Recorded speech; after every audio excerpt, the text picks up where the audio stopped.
Everything happens four A reason എന്ന് നിങ്ങൾ വിശ്വസിക്കുന്നുണ്ടോ? ഞങ്ങൾ വിശ്വസിക്കുന്നുണ്ട്. കല്യാണം കഴിഞ്ഞിട്ടുള്ള ആഷിയുടെ ഫസ്റ്റ് ബർത്ത്ഡേ ആയതുകൊണ്ട് തന്നെ അത് കുറച്ച് എക്സ്ട്രാ ക്യൂട്ടായിരിക്കണമെന്ന് എനിക്ക് കുറച്ച് നിർബന്ധം ഉണ്ടായിരുന്നു. സ്റ്റേക്കേഷൻ പോയതുകൊണ്ട് തന്നെ എല്ലാം ബ്ലിങ്കിറ്റിൻ്റെ കയ്യിൽ ഞാൻ അങ്ങ് സമർപ്പിച്ചു. ഞാൻ എന്താണോ വിചാരിച്ചത് അതിലും ബ്യൂട്ടിഫുൾ ആയിട്ട് അത് ചെയ്യാൻ പറ്റിയെന്നുള്ളതാണ് എൻ്റെ ഏറ്റവും വലിയ ഹാപ്പിനെസ്. എൻ്റെ ചെറുതും വലുതുമായ കാര്യങ്ങളിൽ എന്നേക്കാൾ എക്സൈറ്റഡ് ആവുന്ന ഒരാൾ, അല്ലെങ്കിൽ എന്നേക്കാൾ ഹാപ്പി ആവുന്ന ഒരാൾ, അപ്പോൾ അങ്ങനെയുള്ള ഒരാൾക്ക് കുഞ്ഞ് സർപ്രൈസ്, അതായിരുന്നു എൻ്റെ പ്ലാൻ. ഇപ്പോഴാണ് എനിക്കൊരു കാര്യം മനസ്സിലായത്. നമ്മൾ സ്നേഹിക്കുന്നവർക്ക് വേണ്ടി നമ്മൾ ചെയ്യുന്ന കുഞ്ഞു കാര്യങ്ങൾ അവർക്കത് എത്രമാത്രം വലുതാന്നുള്ളത് അത് ഭയങ്കര ബ്യൂട്ടിഫുൾ ആയിട്ടുള്ളൊരു കാര്യമാണ്. അങ്ങനെ 12 മണിയായി. നമ്മൾ കേക്കെല്ലാം കട്ട് ചെയ്തു.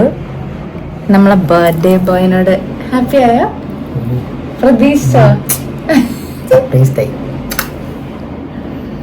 അങ്ങനെ ഞങ്ങൾ ഒന്ന് നൈറ്റ് റൈഡ് പോയിട്ട് വരാമെന്ന് പറഞ്ഞിട്ട് ആ സ്ട്രീറ്റ്സിലൂടെ ആ സൈലൻസ് ഒക്കെ ഒന്ന് എൻജോയ് ചെയ്ത് ഞങ്ങൾ തിരിച്ച് റൂമിലെത്തി. ഇങ്ങനെ ഇരുന്ന് അന്ന് എന്തൊക്കെയാണ് നടന്ന്, ഇന്ന് എന്താ ഉണ്ടായല്ലേ എന്നൊക്കെ പറയുന്നതിൻ്റെ ഒരു സുഖം അത് വേറെ തന്നെയാണല്ലോ. കഥ പറഞ്ഞിരുന്നപ്പോഴാണ് ഓർത്തെ, ഞങ്ങൾ നിന്ന് റൂം കണ്ടില്ലല്ലോ. കോസി ആയിട്ടുള്ളൊരു റൂമായിരുന്നു, യെറ്റ് ഏസ്തറ്റിക് എന്നും നമുക്ക് പറയാം. നമ്മളൊരു കാര്യം പ്ലാൻ ചെയ്യും, ലൈഫിൽ വേറൊന്ന് നടക്കും. അങ്ങനെ ഒരു പ്ലാനിൻ്റെ ഭാഗമായിട്ടാണ് ഞങ്ങളിവിടെ എൻ്റെ പോയത്. ഇവിടെ സ്റ്റേ ചെയ്തതിൻ്റെ ഏറ്റവും ബ്യൂട്ടിഫുൾ പാർട്ടായിരുന്നു ഇത്. നിങ്ങൾക്കിത് എത്രമാത്രം എൻജോയ് ചെയ്യാൻ പറ്റുന്നുണ്ടെന്നോ കാണാൻ പറ്റുന്നുണ്ടെന്നോ എനിക്കറിയില്ല, പക്ഷെ ഞങ്ങളിത് നന്നായിട്ട് എൻജോയ് ചെയ്തു. കണ്ടില്ലേ എൻ്റെ ബർത്ത്ഡേ ബോയിനെ? ഇതാണ് ഞാൻ ഇത്രയും നേരം പറഞ്ഞുകൊണ്ടിരുന്ന നിയതി ബൂട്ടീക്ക് സ്റ്റേ. ഫോർട്ട് കൊച്ചിയിലാണ്, അത്യാവശ്യം അറിയപ്പെടുന്നൊരു സ്ഥലവുമാണ്. അങ്ങനെ ഞങ്ങൾ അവിടുന്ന് ഇറങ്ങി അടുത്ത സ്പോട്ട് പിടിക്കാനായിട്ട് പോവാണ്.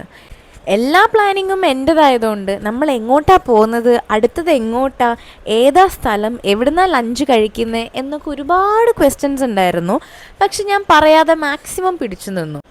ശരിക്കും പറഞ്ഞാൽ എനിക്കിപ്പോൾ തോന്നുന്നു, ഈ ചെറിയ കാര്യങ്ങൾക്ക് ഹാപ്പി ആവുന്ന, എക്സൈറ്റഡ് ആവുന്ന ആൾക്കാർ അത് ശരിക്കും ഒരു ബ്ലെസ്സിങ് ആട്ടോ.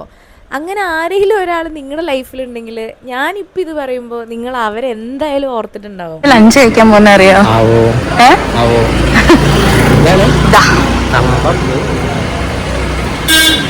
ഞാനൊരു 3-4 വർഷം മുൻപ് ഇവിടെ വന്നിട്ടുണ്ട്. അന്ന് ഞാൻ വിചാരിച്ചത് ഇനി വരുമ്പോൾ എന്തെങ്കിലും സ്പെഷ്യലായിട്ടുള്ളൊരു കാര്യത്തിന് വേണം ഇവിടെ വരാൻ എന്ന്. പക്ഷേ അതിങ്ങനെയൊരു കാര്യത്തിനായിരിക്കും സത്യമായിട്ടും ഞാൻ വിചാരിച്ചിട്ടില്ല. നിൻ്റെ ബർത്ത്ഡേ അല്ലേ, അതുകൊണ്ട് നിനക്ക് ഇഷ്ടമുള്ളത് ഓർഡർ ചെയ്തോന്നും പറഞ്ഞ് ഞാൻ മെനുക്കാർഡ് അവന് പഠിക്കാൻ കൊടുത്തു. ഓർഡർ കൊടുത്തു കഴിഞ്ഞിട്ട് ഇതൊക്കെയായിരുന്നു ഞങ്ങളെ വിനോദങ്ങൾ.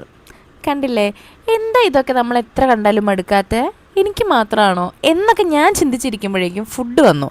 അതുകൊണ്ട് തന്നെ അധികം അങ്ങോട്ടേക്ക് ചിന്തിക്കേണ്ട ആവശ്യം വന്നില്ല. അതേതായാലും നന്നായി. പിന്നെ നല്ല കിടിലൻ കരിമീൻ പൊള്ളിച്ചതും അപ്പവും പ്രോൺസ് ക്രിസ്പി ഫ്രൈയും പ്ലെയിൻ റൈസും നല്ല സൂപ്പർ ഫിഷ് മോളിയായിരുന്നു. പിന്നീടുള്ള കാഴ്ചകളാണ് നിങ്ങൾ ഈ കണ്ടുകൊണ്ടിരിക്കുന്നത്. ആഷിനോട് പെട്ടെന്ന് പറയാം, ക്യാമറ ഓണക്ക്, അതെടുക്കുക. ഞാൻ നോക്കിയപ്പോൾ ഇതെടുക്കാനായിരുന്നു. അങ്ങനെ സുന്ദരനായി വരുന്ന ഇവൻ്റെ ഒരു വീഡിയോ എടുത്ത ശേഷം ഞങ്ങൾ അവിടെ നിന്ന് ഇറങ്ങി.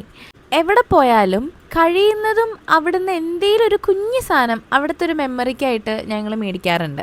അങ്ങനെ 1-2 കുഞ്ഞു സാധനങ്ങൾ ഞങ്ങൾ മേടിച്ച് നോക്കുമ്പോൾ ഉണ്ട് അവിടെ വെള്ളം. ഈ കായൽ കണ്ട എന്താണെന്നറിയില്ല, വെറുതെ എങ്കിലും ഒന്ന് എൻ്റെ മുഖത്തുള്ള എക്സ്പ്രഷനാണ് നിങ്ങളിപ്പോൾ നോക്കുന്നത്, എനിക്ക് മനസ്സിലായി. നല്ല ബാഡ് സ്മെൽ ഉണ്ടായിരുന്നു. പിന്നെ കൊച്ചി എന്ന് പറയുമ്പോൾ ഇറ്റ്സ് പാർട്ട് ഓഫ് കൊച്ചിൻ ആയതുകൊണ്ട് ഞങ്ങളത് എൻജോയ് ചെയ്തില്ല എന്ന് നമുക്ക് പറയാൻ പറ്റില്ല. ഐസ്ക്രീം ഇല്ലാതെ എന്ത് ബർത്ത്ഡേ എന്നും പറഞ്ഞ് ചാറ്റ് GPT-നോടൊരു സ്പോട്ട് ചോദിച്ചപ്പോൾ ചാറ്റ് GPT പറഞ്ഞു തന്ന പ്രകാരം ഞങ്ങളിവിടെ എത്തി. നോക്കിയപ്പോൾ സംഭവം കൊള്ളാട്ടോ. അത് പിന്നെ എപ്പോഴും അങ്ങനെയാണല്ലോ, അവൻ ഓർഡർ ചെയ്യുന്നതേ എനിക്കിഷ്ടപ്പെടൂ, എന്താണെന്നറിയില്ല. 2 ദിവസം മഴ പെയ്തെന്ന് പറഞ്ഞിട്ട് പ്രത്യേകിച്ച് കാര്യമില്ല എന്നാണ് എൻ്റെ ഒരു നിഗമനം. നല്ല ചൂടായിരുന്നു, സൂപ്പർ വെയിലും. അതുകൊണ്ട് തന്നെ ഒരു കുപ്പി വെള്ളം ഞങ്ങൾ 2 പേരും കൂടെ അങ്ങ് അകത്താക്കി. അങ്ങനെ എല്ലാം കഴിഞ്ഞ് തിരിച്ച് വീട് പിടിക്കാനായി. വീട്ടിലേക്ക് പോകാൻ എനിക്ക് കുറച്ച് എക്സൈറ്റ്മെൻറ്റ് കൂടുതലായിരുന്നു. കാരണം ഞാൻ ഇന്നലെ കൊടുക്കാൻ വെച്ചിരുന്ന സർപ്രൈസ് ബർത്ത്ഡേ ഗിഫ്റ്റ് ഇന്നാണ് എത്തിയത്. അങ്ങനെ അതും കൊടുത്ത് എൻ്റെ ചെക്കൻ്റെ മുഖത്തുള്ള ചിരിയും കണ്ട് ഞങ്ങൾ ഈ ഡേ അടിപൊളിയായിട്ട് അങ്ങ് എൻഡ് ചെയ്തു. അപ്പം അത്രേ ഉള്ളൂ. ബായ്.